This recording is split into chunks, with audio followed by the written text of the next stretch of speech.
Assalamualaikum warahmatullahi taala wabarakatuh. Perkenalkan, nama saya Muhammad Subhan. Saya dari mata kuliah prodi PAI angkatan 2023. Di sini saya akan menerangkan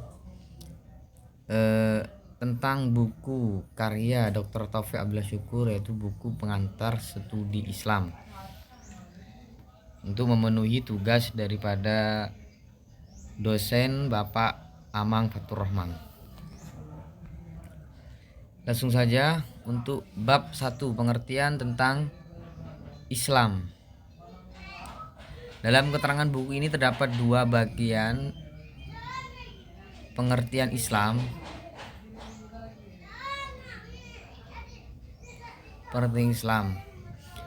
Satu, pengertian Islam secara bahasa, dan dua, pengertian Islam secara istilah. Lanjut, pengertian Islam. Kita simak pengertian Islam secara bahasa dulu ya. Jadi pengertian Islam secara bahasa itu ada 5 komponen yang harus kita ketahui. Satu adalah asalmu. Kata salam dalam ayat di atas dalam ayat Quran memiliki arti damai atau perdamaian. Ini merupakan salah satu makna dan ciri Islam, yaitu bahwa Islam merupakan agama yang mengajarkan umatnya untuk cinta kepada kedamaian dan senantiasa memperjuangkan perdamaian, bukan perang atau konflik ataupun kekacauan. Yang kedua adalah aslama. Aslama sendiri mempunyai arti berserah diri atau pasrah, yakni berserah diri kepada aturan Allah Subhanahu wa taala. Konteks penyerahan diri ini ditandai dengan pelaksanaan seorang hamba terhadap aturan Tuhannya dan mentaati aturan Tuhannya dan menjauhi larangan-larangannya. Adalah arti dari kata aslama itu tadi. Yang ketiga adalah istaslama mustaslimun. Istaslama muslimun punya arti penyerahan diri secara totalitas kepada Allah Subhanahu wa taala. Dalam firman Allah Subhanahu wa taala berfirman, bahkan mereka pada hari itu menyerahkan diri kepada Allah Subhanahu wa taala. Jadi itu adalah arti dari kata istilah istaslama mustaslimun. Yang keempat ialah salim. Salim mempunyai arti bersih atau suci. Hal ini menunjukkan bahwa Islam merupakan agama yang suci juga bersih, yang mampu menjadikan para pemeluknya memiliki sifat kebersihan, baik kebersihan badan atau kebersihan suci. An-nadhafatu minal iman, karena kebersihan itu termasuk bagian dari agama Islam. Itu kalau melihat dari fisik ataupun lingkungan kita harus suci juga di dalam jiwa kita, sehingga dapat mengantarkan kita kepada kebahagiaan dalam dunia dan akhirat. Yang nomor 5 dan terakhir adalah salam. Salam berarti selamat dan sejahtera.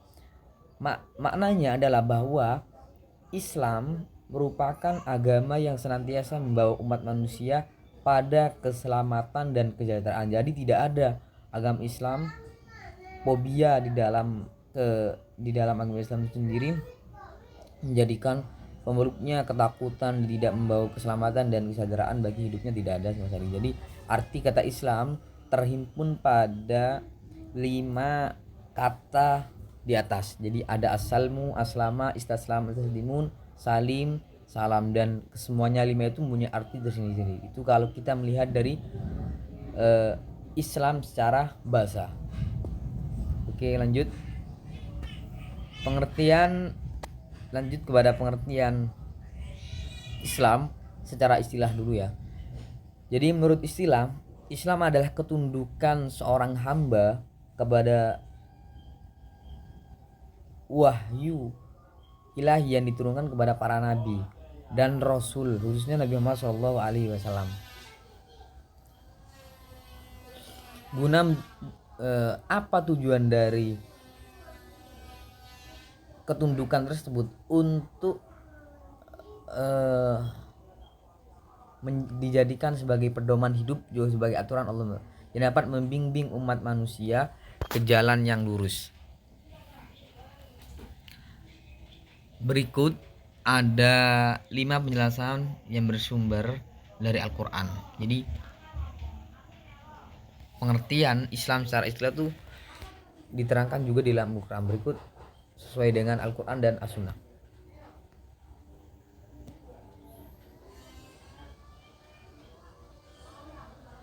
Nah ini 1.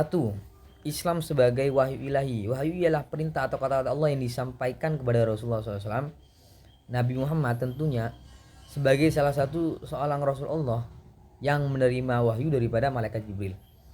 Wahyu yang diperintahkan kepada Allah SWT, kepada Nabi Muhammad SAW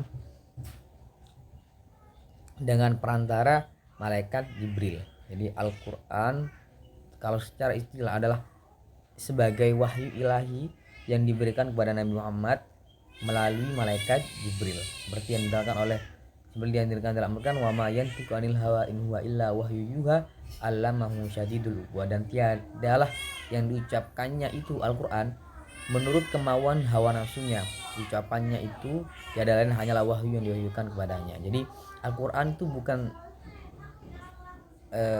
fiktif atau bukan sebagai narasi yang tidak ada artinya saja, tapi merupakan wahyu yang turun langsung kepada Allah dari Allah Subhanahu wa taala, diturunkan kepada Nabi Muhammad SAW melalui malaikat Jibril.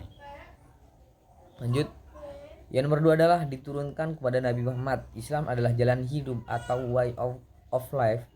Al-Quran sebagai sumber utama ajaran Islam menjadi bacaan wajib sekaligus panduan dalam menjalani kehidupan. Seperti yang diterangkan dalam Al-Quran, hada basairun linnasi hudan wa rahmatul liqaumi yuqinun. Al-Quran adalah pedoman bagi manusia, petunjuk rahmat bagi yang meyakininya.